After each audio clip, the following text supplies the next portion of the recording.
Halo warga Nusantara sekalian, selamat datang kembali di channel Ray Konoha. Menurut saya, Israel versus Iran sedang genjatan senjata sekarang ini itu hanya omon-omon.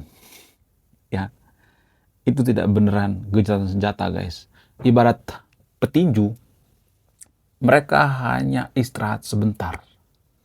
Mereka hanya kelelahan sebentar. Mereka nanti akan lanjut lagi ronde kedua.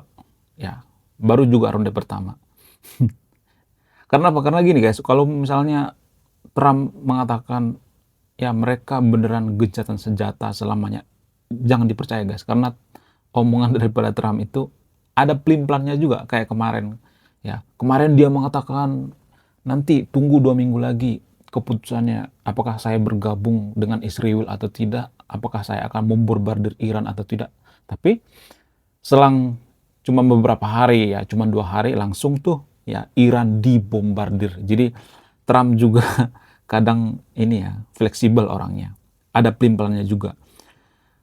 Kemudian ya yang saya perhatikan, Iran itu tidak mungkin damai dengan Israel. Kenapa? Karena Iran itu sudah melakukan kesalahan yang sangat fatal. Apa itu? Menjadikan Iran menjadi negara agama. Ya, itu kesalahan terbesar daripada Iran. Berbeda dengan Israel. Israel itu kan walaupun mereka sangat religius, negara Israel itu adalah negara yang sangat demokratis. Masih menganut yang namanya nilai-nilai demokrat. Ya, tapi kalau saya perhatikan Iran itu sudah jauh dari kata demokrasi, tapi negara tirani, ya, negara otoriter, negara rejim, negara agama. Kalau saya perhatikan, negara agama itu tidak akan pernah, never ever akan damai. Nggak pernah damai. Negara agama itu sangat syarat dengan konflik. Sangat syarat dengan konflik. Rata-rata seperti itu ya. Negara agama itu sangat syarat dengan konflik. Nah, yang jadi pertanyaan, kenapa negara agama itu sangat sering berkonflik? Kenapa negara agama itu tidak pernah damai? Kenapa negara agama itu sangat-sangat banyak orang yang radikal di dalamnya? Oke, tanpa berlama-lama lagi, langsung kita gaskan ke pembahasannya. Salah satu alasan yang paling masuk akal kenapa saya mengatakan bahwa negara agama itu seperti Iran tidak akan pernah maju. Karena apa? Karena kejahatan yang dibungkus dengan agama, maka kejahatannya akan terlihat mulia. Ya, itu alasan yang paling utama. Jadi gini guys, sebenarnya agama dengan negara itu harus dipisah. Karena apa? Karena agama itu urusan privasi, sementara urusan negara itu adalah urusan publik. Jadi urusan privasi dengan urusan publik harus dipisah. Namun Iran menggabungkan keduanya. Nah, itu artinya kalau misalnya pemuka agama di Iran mengatakan Israel itu kafir, Israel itu jahat, Israel itu sesat, Israel itu harus dimusnahkan, Israel itu begini, begon dan sebagainya tanpa berdasar misalnya. Cuman klaim sepihak, cuman karena iri hati misalnya, ya karena keegoisan misalnya, keegoisan daripada pemuka agamanya. Ya mirip-mirip seperti di Konoha lah, pemuka-pemuka agama di Konoha. Ya banyak kok yang membenci Israel ya tanpa berdasar. Jadi kalau ada pemuka agama di Iran seperti itu, maka ya ini dianggap perintah negara. Nah, di sini ya letak kekacauan daripada Iran. Musuh agama dianggap musuh negara. Karena apa? Karena mereka menggabungkan antara agama dengan negara.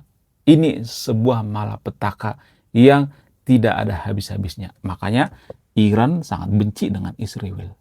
Jadi kalau misalnya nih tentara Iran itu ya disuruh berperang melawan Israel, kemudian tentara Iran meninggal misalnya, banyak korban misalnya, ya sehingga banyak janda di sana, anaknya terlantar dan sebagainya, maka Mereka akan menganggap itu sebuah kesucian. Mereka akan menganggap itu pahlawan.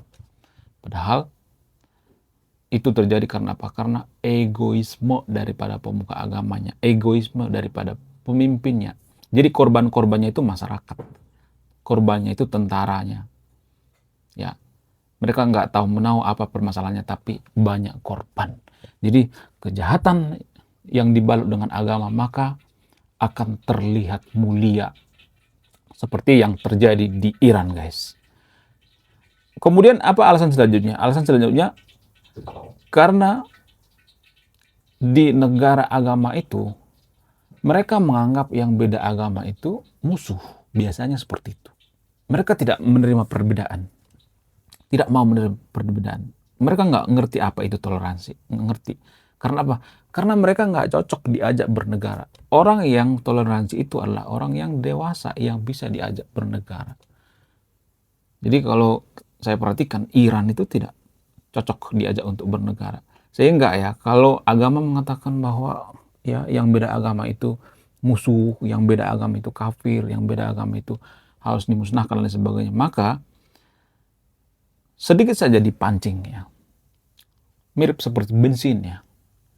Dinyalakan api langsung meledak. Sedikit saja dipancing ya. Israel itu beda agama dengan kita. Israel itu kafir. Israel itu jahat. Israel harus dimusnahkan. Maka ya Iran menganggap bahwa musuh agama, musuh negara juga. Ya. Jadi itu bobroknya kalau agama dan negara digabungkan. Sama seperti di Konoha. Kenapa di Konoha itu terjadi pembubaran rumah ibadah, persekusi rumah ibadah, bubarin paksa orang lagi ibadah, yang viral baru-baru ini ya, hampir tiap bulan ya ada persekusi rumah ibadah di Konoha. Kenapa bisa seperti itu? Karena anti terhadap perbedaan. Apakah agamanya yang salah atau oknumnya yang salah? Saya tidak bisa menyimpulkan ya. Silakan disimpulkan sendiri.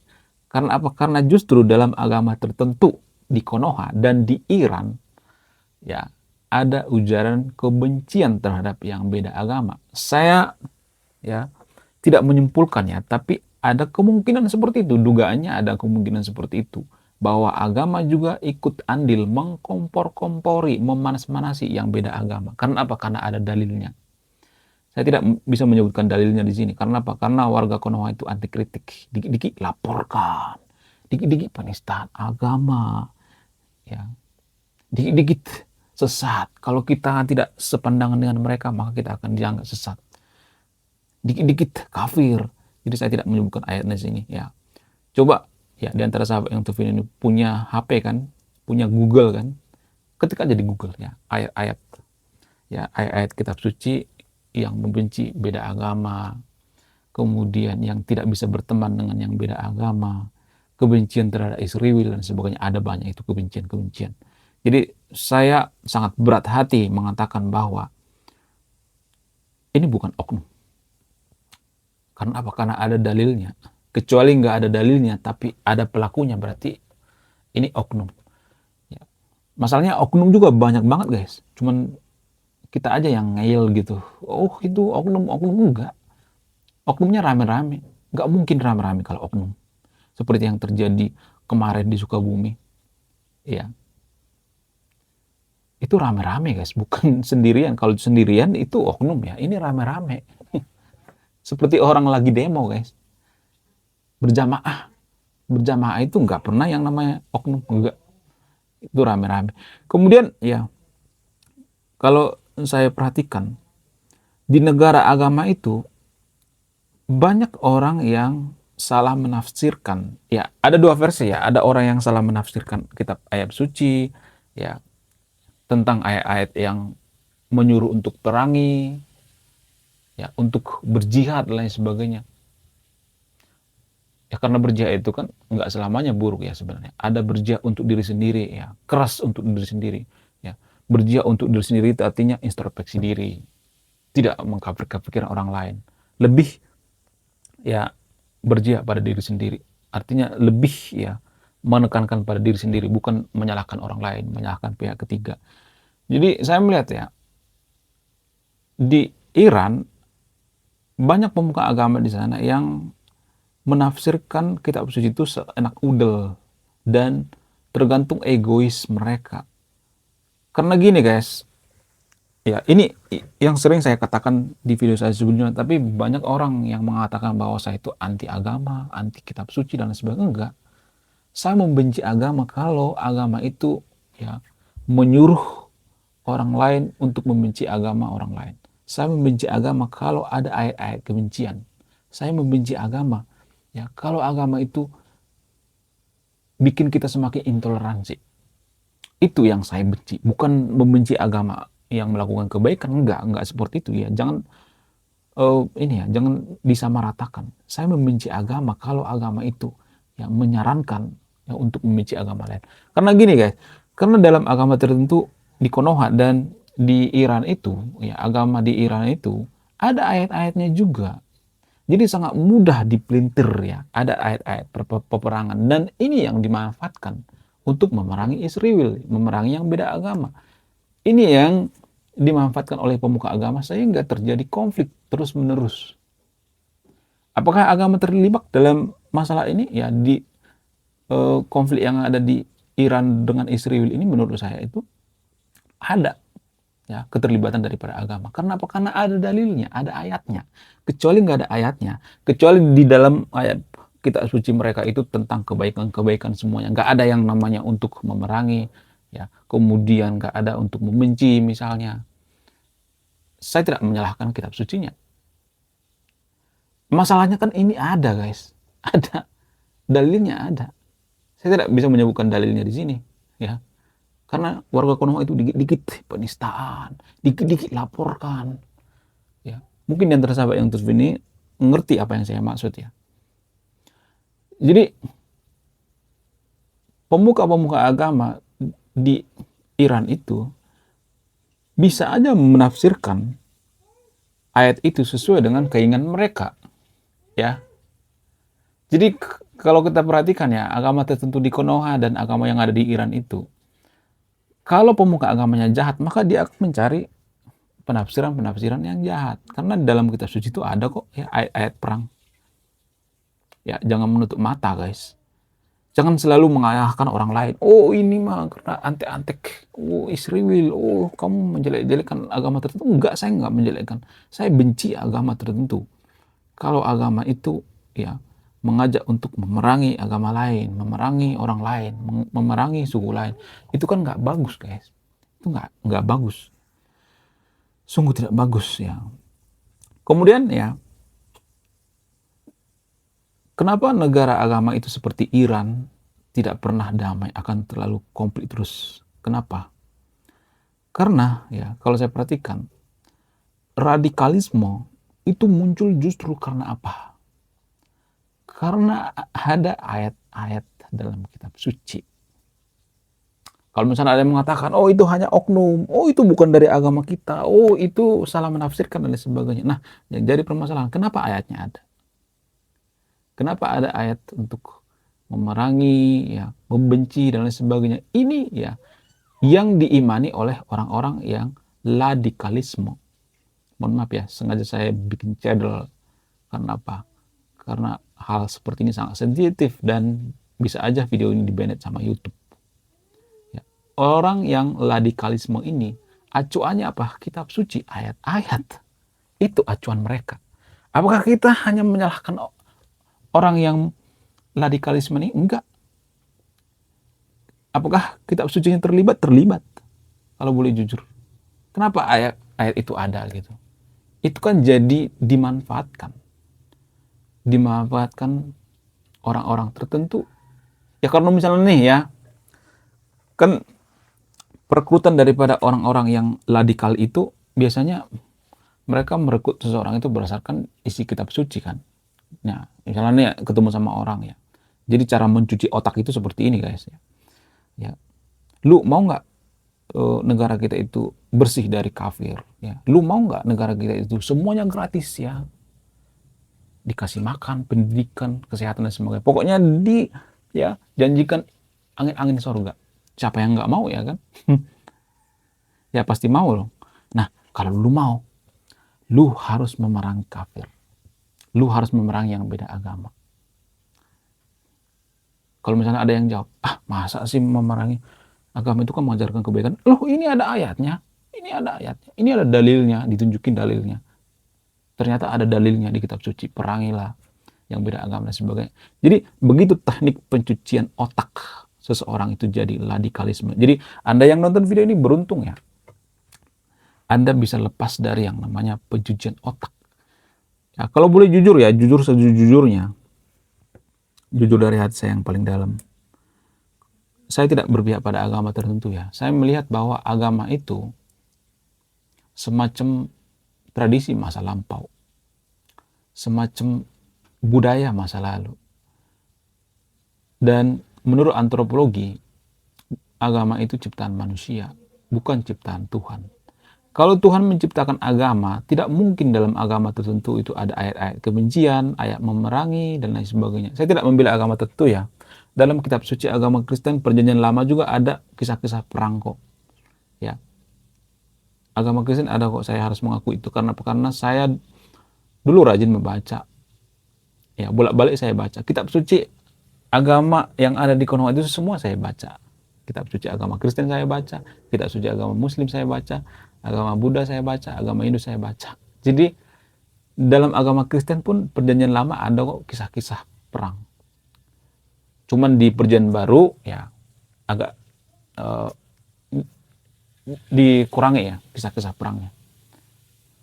Jadi agama Kristen yang ada di Konoha itu mereka lebih fokus pada perjanjian baru sebenarnya, bukan perjanjian lama. Perjanjian lama itu kan kitab suci agama Yahudi sebenarnya.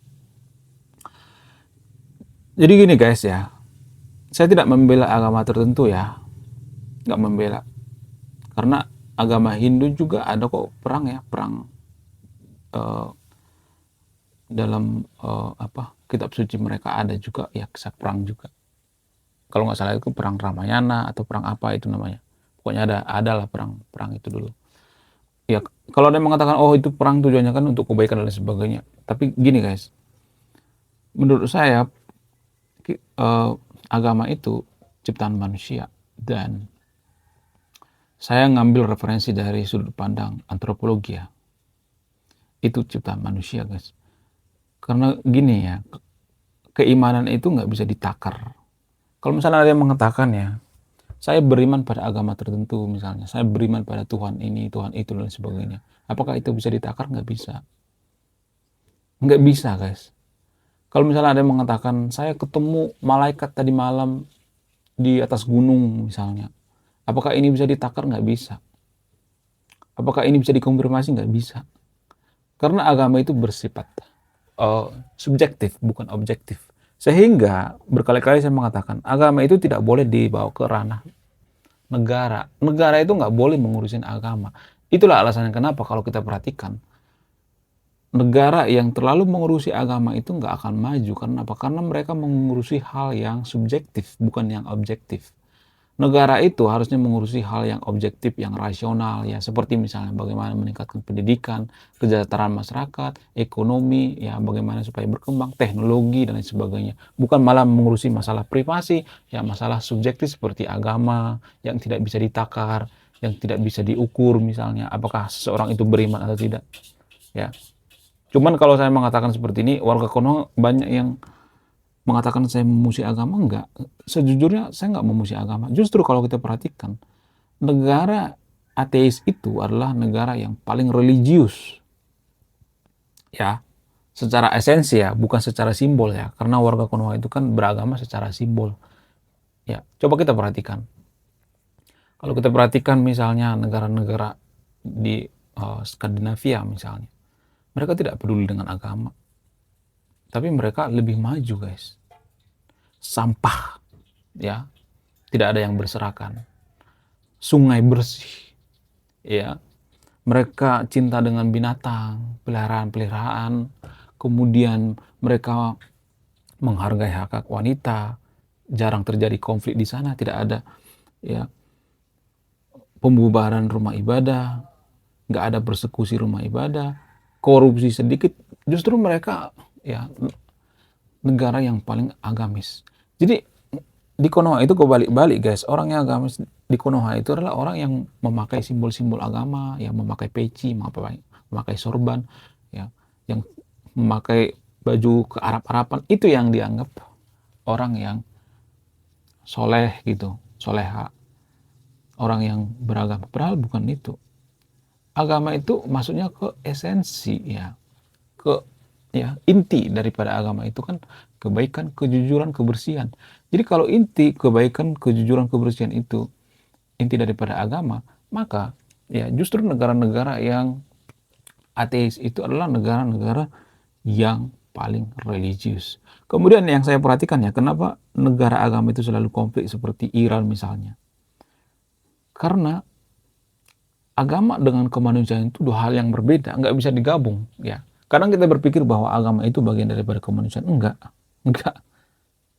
Agama dengan kemanusiaan itu harus dipisah, guys. Zaman sekarang, ya, banyak kok orang yang beragama, ya, nggak semuanya tapi ya, beragama, soleh, kelihatan soleh misalnya dan sebagainya, tapi ya mereka mempersekusi rumah ibadah orang lain kok, rame-rame lagi. Kemudian mereka membubarkan orang lagi ibadah lagi.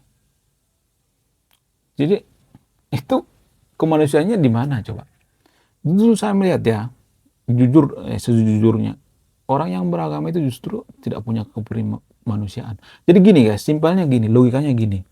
Kesadaran tidak butuh agama. Jadi hanya orang yang tidak berkesadaranlah orang yang butuh agama. Ya. Kenapa orang-orang Skandinavia, orang-orang Eropa itu tidak peduli dengan agama? Karena mereka berkesadaran.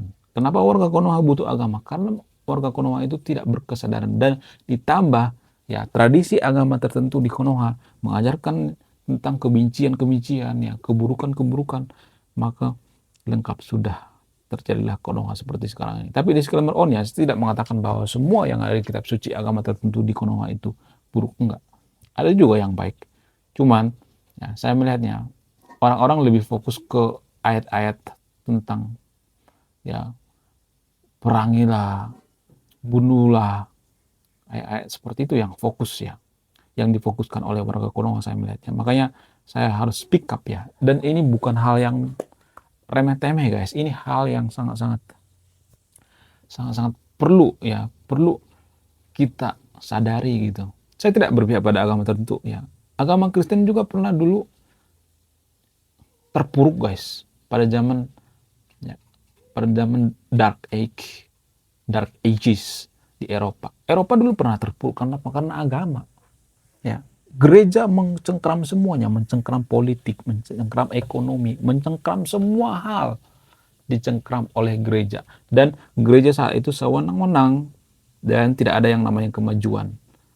Masyarakat dibungkam, teknologi dihancurkan, bahkan penemu-penemu seperti Galileo Galilei, ya, ada banyak penemu-penemu di Eropa itu yang ya yang dulu dipersekusi. Sangat brutal sekali guys kalau agama digabungkan dengan negara. Makanya orang Eropa itu trauma dengan menggabungkan agama dengan negara. Karena mereka berpikir ya, dulu kita pernah terpuruk seperti itu ya. Dan saya melihatnya di Amerika, di Partai Republik, saya melihatnya banyak kok yang sudah mulai ya menghancurkan Amerika ya dengan cara-cara yang menggunakan dalil-dalil agama ya. Bahkan Donald Trump sekalipun orang yang sangat religius ya dalam beragama, agama Kristen. Dan saya tidak terlalu suka orang yang terlalu religius. Karena apa? Karena dia akan berpihak pada agamanya. Gak mungkin seseorang itu gak berpihak pada agama. Sama seperti di Konoha. Kalau saya perhatikan ya, ada persekusi rumah ibadah di Konoha. Tapi di situ ada aparat kok. Ada polisi Konoha. Kenapa polisi Konoha nggak bisa mengatasi ini? Karena mereka juga beragama. Pasti mereka berpihak. Nggak mungkin netral. Jarang-jarang orang yang netral, guys. Kalau mereka beragama. Yang bisa netral itu ya, kalau boleh jujur ya, orang yang tidak peduli dengan agama. Seperti dengan orang-orang Eropa. Jadi jangan berpikir bahwa orang yang tidak peduli dengan agama itu orang jahat. Enggak. Justru negara Skandinavia itu lebih jujur ya. Karena apa? Karena mereka berkesadaran. Jadi pada intinya, agama tak butuh yang namanya maksudnya orang yang tidak berkesadaran itu baru butuh agama. Kalau orang yang berkesadaran itu, ngapain butuh agama? Kan sudah sadar, sudah berkesadaran.